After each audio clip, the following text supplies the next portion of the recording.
The message arrived while I was crouched behind a crumbling wall, dust coating my throat, the echo of gunfire still ringing in my ears. 3 seconds of calm and 18 hours of chaos. Just enough time to check my satellite phone. Consider this your freedom, soldier. I've upgraded. Below it, a photo. My bedroom. Our bedroom. Emily sprawled across our marriage bed, a young man's tattooed arm draped across her bare shoulder. My medals visible on the nightstand, deliberately placed in frame. I didn't have time to process it. Incoming fire erupted, and instinct took over. Later, they said I saved 4 men that day. I don't remember. I only remember the photo, seared into my brain like a brand. That night, as my unit finally rested, I scrolled through Emily's social media. Post after post, video after video.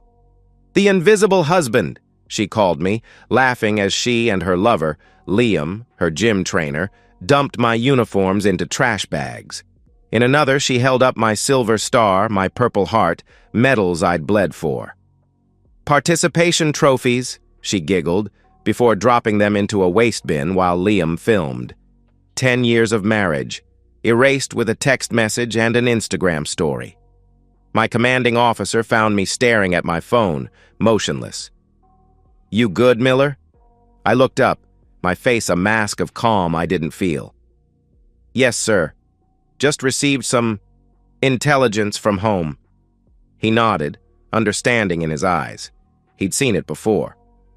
"Whatever it is, compartmentalize. Deal with it later. Right now, your brothers need you present." I nodded, slipping the phone away. "Already handled, sir." And in a way, it was. Because what Emily didn't know, what she couldn't have imagined, was that I'd been preparing for war my entire life, and war had just come home. I met Emily during my second tour. I was 25, already a staff sergeant with the Rangers, home recovering from a shoulder wound. She worked at the hospital where I did physical therapy, a civilian administrative assistant with laughing eyes and a smile that made me forget the pain. "You military boys," she'd said the first time we spoke. "Always so serious." "Ma'am, when you've seen what I've seen, serious becomes your default setting." She'd leaned in, her perfume like a promise. "Then maybe you need someone to help you find a new setting." 6 months later, we were married. Small ceremony, just family and close friends. My battle buddies stood beside me, and Emily glowed in a simple white dress that still haunts my dreams. "I'll always be your safe harbor," she'd whispered during our vows. "Your home will always be with me." I believed her. God help me. I believed her with every fiber of my being. For 8 years, we built a life. I rose through the ranks, deployed and returned, each homecoming sweeter than the last. We bought a house in Colorado Springs, 4 bedrooms, anticipating children that never came. Emily said she wasn't ready. I respected her choice, never pushed. When I was selected for a special operations unit, the deployments became longer, the missions classified. Emily said she understood. "I'm proud of you," she'd say, kissing me goodbye. "I'll be right here waiting." Before my last deployment, 12 months, deep cover operations, I made sure everything was in order, updated our wills, secured our finances, signed trust documents. My sister Catherine, a corporate attorney, helped with the paperwork. "Are you sure about all this, Jay?" she'd asked, eyebrow raised as I signed the documents transferring our major assets into a blind trust under her management. "It's just precautionary," I told her. "If something happens to me over there, Emily will be taken care of, but protected from making emotional financial decisions." Catherine's eyes had narrowed. "And if something happens here?" I'd dismissed her concern. "Emily's my wife, my partner, my home." Catherine had sighed but finalized the documents. "I hope you're right, little brother." 3 days later, I deployed, still believing in the sanctity of those vows we'd exchanged under summer skies. 3 weeks later, Emily began the process of erasing me from her life. Looking back, I should have seen the signs. the increasingly brief video calls, the vague answers about our bank accounts, the new clothes, the changed hairstyle, the gym membership she'd mentioned casually, emphasis on her amazing personal trainer. But I was 12,000 miles away, focused on keeping myself and my men alive in terrain where a moment's distraction meant death. A month into my deployment, my battle buddy Torres forwarded me a message from his wife. "You might want to see this, brother." A video from a mutual friend's birthday party back home. Emily in the background, hanging on a young man I didn't recognize, his hand resting too low on her back, her laughter too intimate. I told myself it was nothing. An awkward moment caught on camera. I trusted Emily. 2 months in, the bank notification. A withdrawal of $15,000 from our joint savings. When I managed to get her on a video call, her explanation seemed reasonable. "The roof needed emergency repairs, babe. Water damage. I didn't want to worry you." I believed her, even when her eyes didn't quite meet mine, even when she changed the subject to her new fitness routine, courtesy of her trainer Liam. 3 months in, the midnight call from Catherine. "Jay, Emily asked me about the house deed yesterday. Wanted to know if she could refinance." "What did you tell her?" "Nothing yet. But Jay, something doesn't feel right." I dismissed it. She's probably just looking at options, maybe planning a surprise for when I get back. 4 months in, I couldn't ignore it anymore. The Instagram posts she didn't realize I could see. The credit card statements showing dinners for 2 at restaurants we'd reserved for our special occasions. Hotel charges in cities where she had girls' weekends. I reached out to Mark Reeves, an old Army buddy who'd become a private investigator. Asked him to keep an eye on things. His first report arrived with photos that turned my stomach. Emily and Liam entering our home. Emily wearing the diamond earrings I'd given her for our 5th anniversary. Liam driving my car. "Want me to dig deeper?" Mark had asked. "Everything," I'd replied. "Document everything." By month 5, I had a secured cloud folder filled with evidence. Photos, videos, financial records. Emily and Liam emptying our joint accounts. Emily showing off new jewelry on social media. "Gifts from someone who actually sees me," the caption read. Emily giving Liam keys to my home gym, my man cave, spaces that had been mine alone. And then, the anniversary text. The final confirmation that the woman I'd loved, the woman I'd built my life around, had never truly existed at all. The realization didn't come as a thunderclap, no dramatic moment of sudden understanding. Instead, it settled over me gradually, like the desert dust that coated everything in my world. It happened during a rare moment of quiet. Our unit had set up camp in a hidden valley, waiting for extraction after a grueling 3-day mission. I sat alone, watching the stars emerge in an alien sky, scrolling through the latest update from Mark. Photos of Emily and Liam in our backyard, hosting a party. My friends, people I'd known for years, laughing, drinking my liquor. In one image, Emily wore my combat jacket, the one I'd been awarded after a particularly harrowing mission. She'd turned it into a joke, posing with a toy gun while Liam took photos. Something broke inside me, not loudly, not dramatically, just a quiet, final severing of whatever emotional ties had kept me tethered to the idea that there might be something worth salvaging. Torres found me there, still staring at my phone. "You look like a man who's made a decision," he said, sitting beside me. I nodded slowly. "I've been fighting the wrong war." "Meaning?" "I've been trying to understand why. Why she would do this. What I did wrong. How I could fix it." I put the phone away, feeling a strange calm descend. "But that's not the right question." "What is?" "How do I end this on my terms? How do I make sure justice is served?" Torres nodded, understanding in his eyes. He'd gone through something similar during his second marriage. "The best revenge isn't revenge," I finished. "It's justice, cold, calculated, and complete." That night, I wrote 3 emails. One to Catherine, outlining exactly what I needed her to do. One to Mark, expanding the scope of his investigation.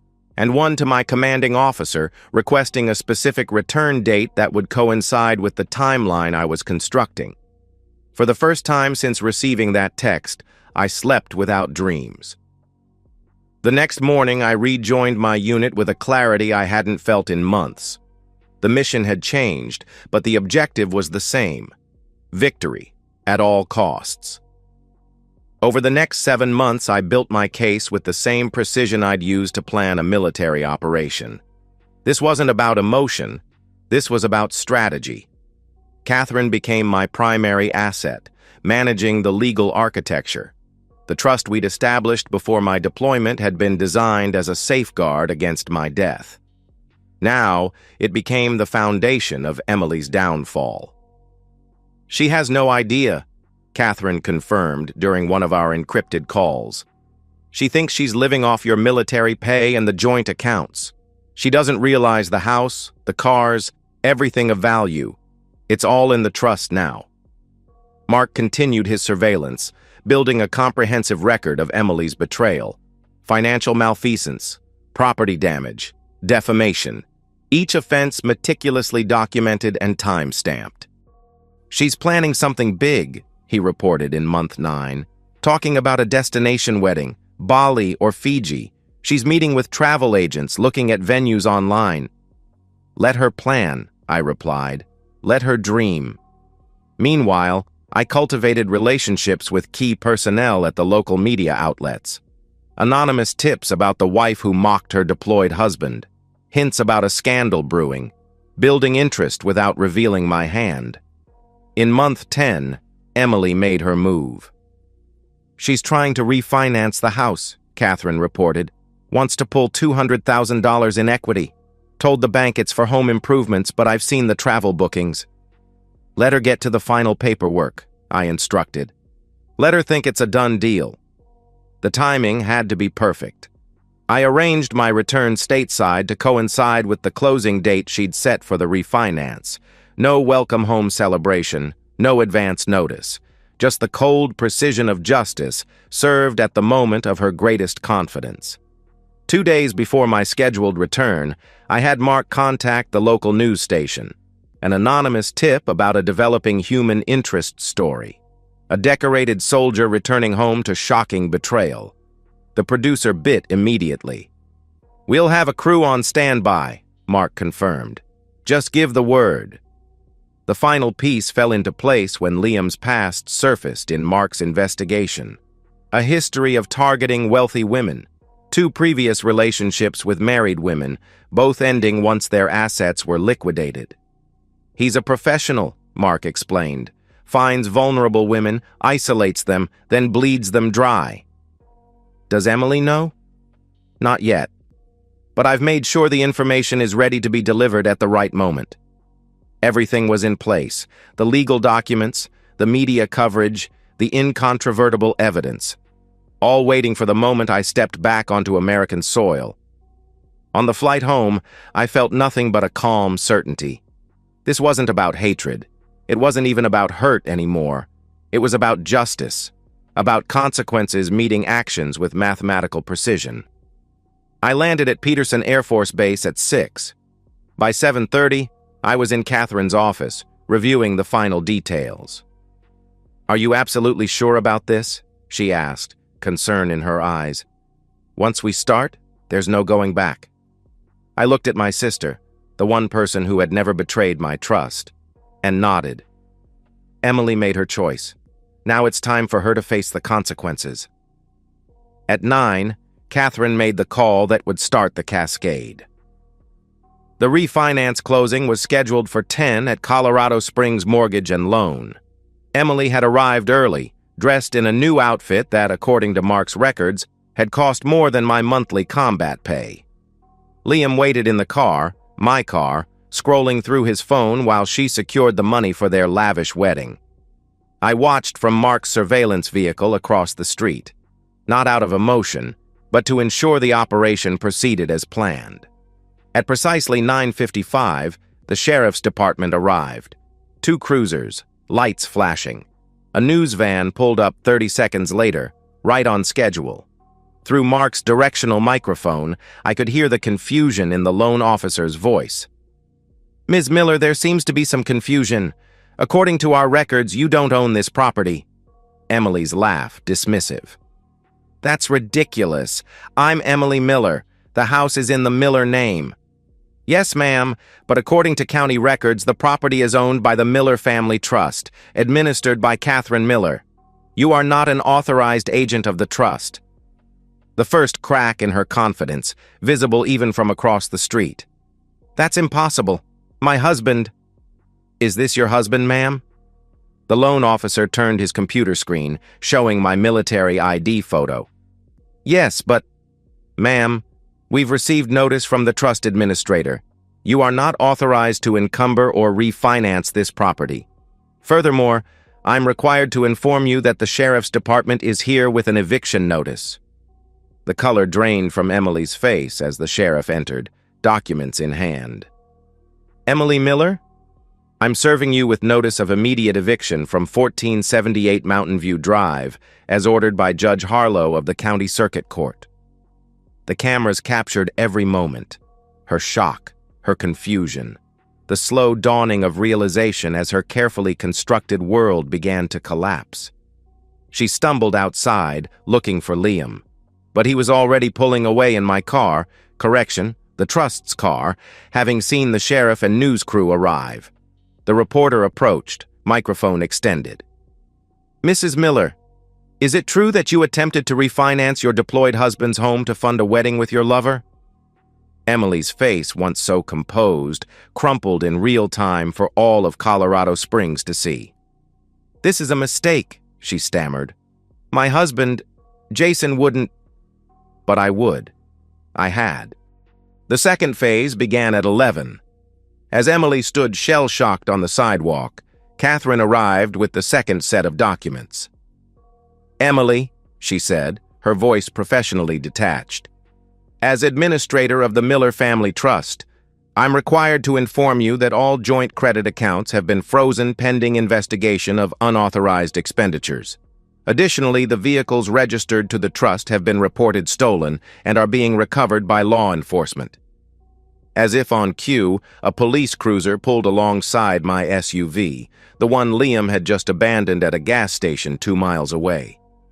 "This can't be happening," Emily whispered, her carefully applied makeup streaking down her face. "Jason is deployed, he can't—" "Staff Sergeant Miller returned from deployment this morning," Catherine stated, loud enough for the cameras to catch. "He has signed all necessary documents in person." The reporter's eyes widened at this new angle. "The husband is back?" "Where is he now?" Catherine maintained perfect composure. "Staff Sergeant Miller is a decorated combat veteran who has served his country with honor. He will make a statement when he's ready." By noon, the local news was running the story hourly. By evening, it had been picked up by national outlets. The narrative wrote itself. Decorated soldier betrayed while defending his country. Wife and lover attempt to steal his home. Justice served upon his return. Emily's social media accounts, once filled with her celebrations of her new life, exploded with condemnation. The very photos and videos she'd posted mocking me were reshared thousands of times, now with a very different context. Phase 3 began the following morning. Liam, realizing the money train had derailed, sent Emily a text ending their relationship. Mark had ensured a copy was forwarded to my secure server within minutes. "This is too much drama. I'm out. Don't contact me again." By afternoon, Emily had been reduced to calling friends for a place to stay. The same friends who had partied in my home, who had witnessed her betrayal and said nothing. One by one, they declined. "No one wants to be associated with what you did," one former friend texted. "It's all over the news. My husband's in the National Guard. How would it look?" By evening, Emily was checked into a budget motel, using the last of her personal credit card's available balance. The card linked to our joint account had already been deactivated. The final phase would come the following week, in divorce court. But first, I had one more operation to execute. I could have avoided her entirely, could have let the legal system and public opinion finish what I'd started. But something in me needed closure, needed to look in her eyes one last time. I chose the motel parking lot, neutral territory. Mark had confirmed she was inside, had been there for 3 days, leaving only for her shift at a local diner, the only place that would hire her after the news stories broke. I parked my rental car and waited. At 16:45, she emerged, dressed in the black pants and polo shirt of her new employer. The contrast to the designer clothes she'd flaunted just days earlier couldn't have been more stark. She saw me immediately, froze in place, key card half raised toward her room door. "Jason." I stepped out of the car, not in uniform, just jeans and a t-shirt. Nothing ceremonial about this. "Emily." She took a step toward me, then stopped, uncertainty in every line of her body. You're back." "I am." Was this all you? The house, the accounts, the news crews?" I met her gaze steadily. "Actions have consequences." Her eyes filled with tears. Whether genuine or another performance, I couldn't tell. Didn't care to analyze. "Jason, please. I made a mistake. A terrible mistake. But we can fix this. We can—" "There is no we, Emily. Not anymore." She took another step forward, reaching out. "I still love you. What happened with Liam, it was just physical. It didn't mean anything." I didn't back away, didn't flinch. Just looked at her with the same detachment I'd feel observing a stranger. "It meant something to me," I said quietly. "It meant the end." "Please," she whispered, closing the distance between us. "I have nothing. Nowhere to go.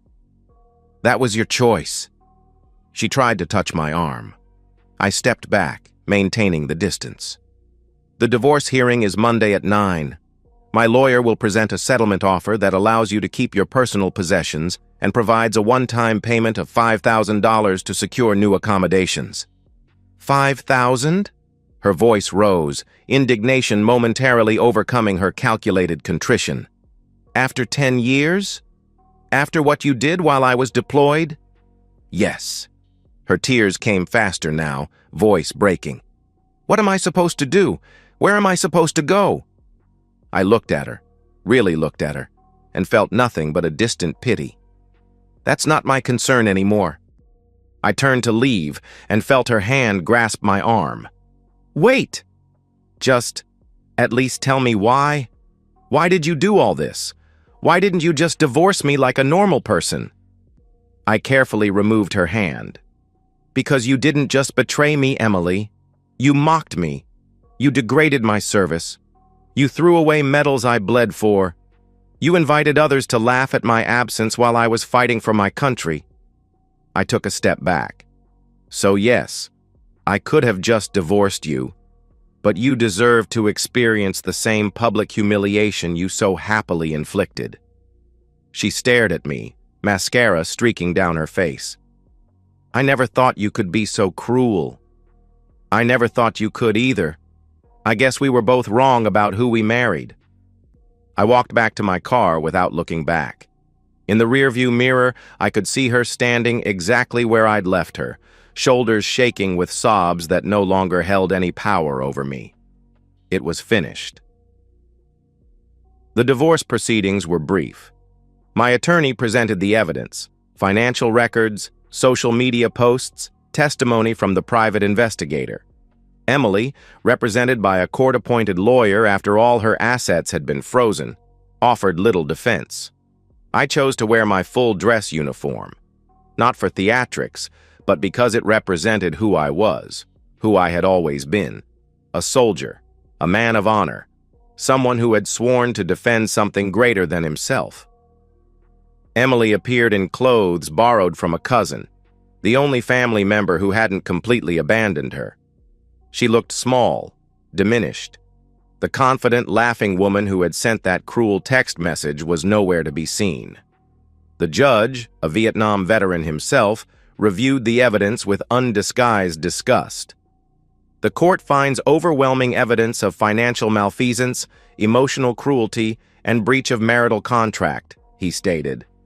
The proposed settlement from Staff Sergeant Miller is, frankly, more generous than this court would have ordered under the circumstances. When asked if she accepted the terms, Emily's voice was barely audible. "Yes, Your Honor." Throughout the proceeding, I never once looked at her, never acknowledged her presence. She was a stranger now, someone I had once known but no longer recognized. As the judge finalized the divorce, granting me full restoration of all assets and the symbolic $5,000 payment to Emily, I felt no triumph, no vindication, just a quiet finality, like closing the cover on a book I would never open again. Outside the courthouse, reporters waited. Emily emerged first, immediately surrounded by cameras and microphones. I exited through a side door, avoiding the circus, but not before hearing her first broken sob as the reality of her new life fully descended. Catherine met me at my car. "It's done," she said, handing me the final paperwork. "The trust will transfer everything back to your name by the end of the week." "Thank you." I hugged my sister, the one constant through the entire ordeal. "For everything? What will you do now?" I looked past her, toward the mountains that had once represented home. "Transfer to Fort Benning. Fresh start." "And Emily?" I shrugged. Not my concern anymore. As I drove away, I caught one last glimpse of her in my rearview mirror, surrounded by cameras, mascara streaming down her face, calling my name as I disappeared from her life as completely as she had tried to erase me from hers. 3 years later, I sat on the deck of my new home in Georgia, watching the sunset with a quiet contentment I hadn't felt in years. Mark's final report had arrived that morning. Emily Miller, now working as a waitress in a highway diner outside Denver, living in a shared apartment with 2 other women, drowning in debt from the lawyer she'd hired to try to contest the divorce after the fact. Her social media presence had dwindled to almost nothing. The few recent photos showed a woman aged beyond her years, the sparkle gone from her eyes, replaced by a wariness that comes from hard lessons learned too late. Liam had moved on to another target, a divorced real estate agent with a healthy portfolio. But his methods had been exposed during Emily's public downfall. His new relationship had ended quickly when his girlfriend's brother recognized him from the news stories. As for me, I had found my peace, not in the destruction I'd engineered, but in the justice of it, in the knowledge that betrayal had met its consequence, that honor in the end had prevailed. I closed the report and deleted Mark's email, the last thread connecting me to that chapter of my life, severed with a single keystroke. Inside, dinner waited. A quiet evening ahead with a book I'd been meaning to finish. Tomorrow, I would return to base, continue training the next generation of soldiers, men and women who understood concepts like loyalty, honor, commitment. The concepts that had saved me in the end. Not from Emily's betrayal, but from allowing that betrayal to destroy who I was. I had gone to war, but I had come home whole. Not to the woman who had promised to be my harbor, but to the man I had always been. The man I would continue to be. Mission complete indeed. And so, we've reached the end of today's story. Was it what you expected, or did it take a twist you didn't see coming? I'm curious to hear your thoughts. Share them in the comments below, and let's get a conversation going. If this story kept you hooked, make sure to hit that like button. And if you're new here or just haven't subscribed yet, now's the perfect time to join our community. I bring you fresh, captivating stories every day, so click that subscribe button and turn on notifications so you never miss out. Thanks for watching, and I'll see you in the next one.